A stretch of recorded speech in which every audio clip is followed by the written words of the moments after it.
سچ مچ ہونے والی، وہ سچ مچ ہونے والی کیا ہے؟ اور تم کو کیا معلوم ہے کہ وہ سچ مچ ہونے والی کیا ہے؟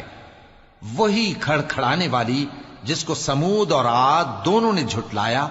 سو سمود تو زبردست زلزلے سے ہلاک کر دیے گئے، رہے عاد تو ان کو نہایت زوردار آندھی سے تباہ کر دیا گیا۔ اللہ نے اس کو 7 رات اور 8 دن ان پر چلائے رکھا۔ تو اے مخاطب، تو ان لوگوں کو اس میں اس طرح گرے ہوئے دیکھتا جیسے کھجوروں کے کھوکھلے تنے، پھر کیا تو ان میں سے کسی کو بھی باقی دیکھتا ہے؟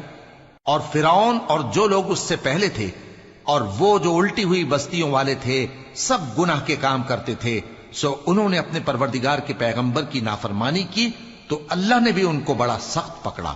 جب پانی طغیانی پر آیا تو ہم نے تم لوگوں کو کشتی میں سوار کر لیا تاکہ اس کو تمہارے لیے یادگار بنائیں اور یاد رکھنے والے کان اسے یاد رکھیں۔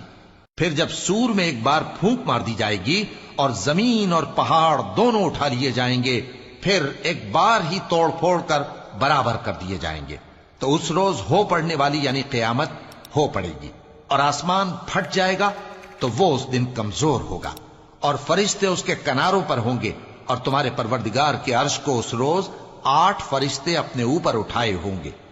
اس روز تم لوگ سب پیش کیے جاؤ گے اس طرح کہ تمہاری کوئی پوشیدہ بات چھپی نہ رہے گی۔ اب جس کا اعمال نامہ اس کے داہنے ہاتھ میں دیا جائے گا وہ دوسروں سے کہے گا کہ لیجئے میرا نامہ اعمال پڑھیے، مجھے یقین تھا کہ مجھ کو میرا حساب کتاب ضرور ملے گا۔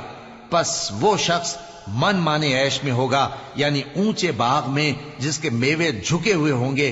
ان سے کہا جائے گا کہ جو اعمال تم ایام گزشتہ میں آگے بھیج چکے ہو ان کے عوض مزے سے کھاؤ اور پیو۔ اور جس کا نامہ اعمال اس کے بائیں ہاتھ میں دیا جائے گا تو وہ کہے گا اے کاش مجھ کو میرا اعمال نامہ نہ دیا جاتا اور مجھے معلوم نہ ہوتا کہ میرا حساب کیا ہے۔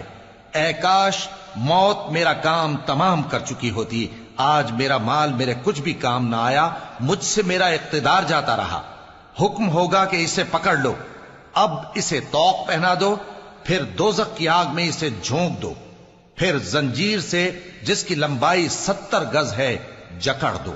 یہ نہ تو اللہ عظمت والے پر ایمان لاتا تھا اور نہ فقیر کے کھانا کھلانے کی ترغیب دیتا تھا، سو آج اس کا بھی یہاں کوئی دوست نہیں اور نہ اس کے لیے کوئی کھانا ہے سوائے زخموں کے دھون کے، جس کو گناہگاروں کے سوا کوئی نہیں کھائے گا۔ سو میں ان چیزوں کی قسم کھاتا ہوں جو تم کو نظر آتی ہیں اور ان کی جو تمہیں نظر نہیں آتی، کہ یہ قرآن ایک معزز فرشتے کا پہنچایا ہوا کلام ہے اور یہ کسی شاعر کا کلام نہیں، مگر تم لوگ بہت ہی کم ایمان لاتے ہو، اور نہ کسی کاہن کا قول ہے لیکن تم لوگ بہت ہی کم غور و فکر کرتے ہو۔ یہ رب العالمین کا اتارا ہوا ہے۔ اور اگر یہ پیغمبر ہماری نسبت کوئی بات جھوٹ بنا لاتے تو ہم ان کا داہنا ہاتھ پکڑ لیتے، پھر ان کی رگے گردن کاٹ ڈالتے، پھر تم میں سے کوئی ہمیں اس سے روکنے والا نہ ہوتا۔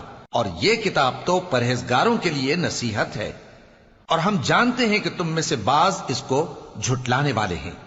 نیز یہ کافروں کے لیے موجب حسرت ہے، اور کچھ شک نہیں کہ یہ یقین کرنے کے لائق ہے۔